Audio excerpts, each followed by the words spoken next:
ചോറിനും ചപ്പാത്തിക്കൊക്കെ പെട്ടെന്ന് തയ്യാറാക്കാൻ പറ്റുന്ന ഒരു ചിക്കൻ ഫ്രൈ ആണ് ഇവിടെ ഉണ്ടാക്കാൻ പോകുന്നത്. അതിനാദ്യമായിട്ട് വേണ്ടിയത് വറ്റൽമുളക്, ഇഞ്ചി, വെളുത്തുള്ളി, കറിവേപ്പില. വളരെ കുറച്ച് ഇൻഗ്രീഡിയൻ്റ് കൊണ്ടാണ് നമ്മളിത് ഉണ്ടാക്കാൻ പോകുന്നത്. ഒരു പാൻ എടുക്കുക, കുറച്ച് വെളിച്ചെണ്ണ ഒഴിക്കുക, അതിലേക്ക് വറ്റൽമുളക് ഇട്ട് നന്നായി വാട്ടാം. ഇതെന്താ ശ്രദ്ധിക്കേണ്ടതെന്ന് വെച്ചാൽ ഒരുപാട് ചിക്കൻ ഫ്രൈസ് നിങ്ങൾ കണ്ടിട്ടുണ്ടാവും, കേട്ടിട്ടുണ്ടാവും, പ്രോപ്പർ വേയിലുള്ള അതൊന്നല്ല. ഇത് മടിയന്മാർക്ക് പെട്ടെന്ന് തയ്യാറാക്കാൻ പറ്റിയൊരു സാധനമാണ്. നമ്മൾ വീട്ടിലുള്ള സാധനം കൊണ്ട് എല്ലാ സംഭവവും നമ്മൾ വീട്ടിലുണ്ടായിക്കൊള്ളണമെന്നില്ല, എല്ലാ പൊടികളും എല്ലാ ഇൻഗ്രീഡിയൻറ്റും നമ്മൾ വീട്ടിലുണ്ടായിക്കൊള്ളണമെന്നില്ല. അപ്പോൾ ഉള്ളത് വെച്ച് നമുക്ക് ടേസ്റ്റ് ആയിട്ട് ഉണ്ടാക്കാൻ നോക്കാം. അപ്പോൾ ആ വറ്റൽമുളക് നന്നായി ചൂടായതിന് ശേഷം മാറ്റി അതിലേക്ക് തന്നെ ആ എണ്ണയിലേക്ക് തന്നെ വെളുത്തുള്ളി, ഇഞ്ചി, കറിവേപ്പില ഇട്ടിട്ട് നന്നായി വഴറ്റാം. ഒന്ന് ചൂടാക്കിയെടുക്കാം, നന്നായി അങ്ങോട്ടും ഇങ്ങോട്ടും വഴറ്റിയെടുക്കാം. ഇത് ടേസ്റ്റ് ഉണ്ടാവും എന്നൊക്കെ ഒരു ഡൗട്ട് ഉണ്ടാവും, ഇത് അങ്ങനെയല്ലല്ലോ ഇത് ഇങ്ങനെയല്ലല്ലോ എന്നൊക്കെ. പക്ഷേ നിങ്ങൾ ഒരു തവണ എന്തായാലും നിങ്ങൾ ട്രൈ ചെയ്ത് നോക്കണം, ടേസ്റ്റ് ഉണ്ടോ എന്ന് അറിയാൻ വേണ്ടിയിട്ടേ. അപ്പോൾ ഞാനിത് വളരെ പെട്ടെന്ന് ഉണ്ടാക്കാം. ചിക്കൻ വേവുന്ന ടൈം മാത്രം മതി, അധികം സാധനങ്ങളും വേണ്ട, ഉണ്ടാക്കിയെടുക്കാൻ പറ്റുന്നൊരു ഡിഷാണ്.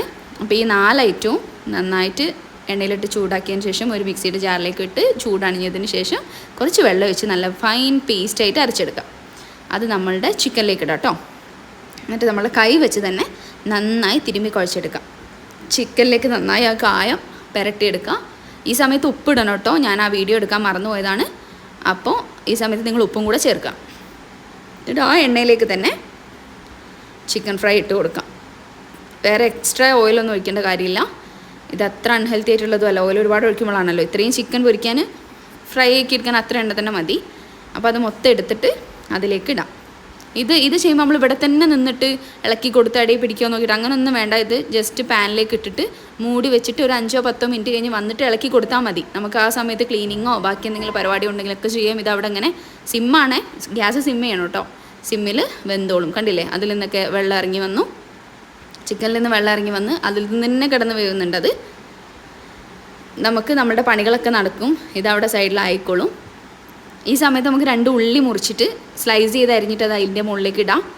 എന്നിട്ട് വീണ്ടും മൂടി വെച്ച് വേവിച്ചെടുക്കാം. കണ്ടോ, ഇപ്പോൾ ഉള്ളിയും ചിക്കനൊക്കെ നന്നായിട്ട് ബ്ലെൻഡ് ആയിട്ടുണ്ട്. ഇനി മൂടി വെക്കണ്ട കേട്ടോ. ഇനി ആ വെള്ളം വറ്റുന്നത് വരെ വെയിറ്റ് ചെയ്തതിന് ശേഷം ഇപ്പോൾ നമ്മളുടെ ഡിഷ് തയ്യാറായിട്ടുണ്ട്. ഇത്രയേ ഉള്ളൂ പരിപാടി. ജസ്റ്റ് ചിക്കൻ വേവുന്ന പരിപാടിയേ ഉള്ളൂ. അതിലേക്ക് കുറച്ച് മല്ലിയില ഇട്ട് കൊടുത്താൽ നമ്മളുടെ പരിപാടി കഴിഞ്ഞു. കണ്ടില്ലേ, അടിപൊളി ചിക്കൻ ഫ്രൈ ആണ്. നിങ്ങൾ എന്തായാലും ട്രൈ ചെയ്ത് നോക്കണം. ഇഷ്ടപ്പെട്ടിട്ടുണ്ടെങ്കിൽ സപ്പോർട്ട് ചെയ്യാനും സബ്സ്ക്രൈബ് ചെയ്യാനും മറക്കല്ലേ.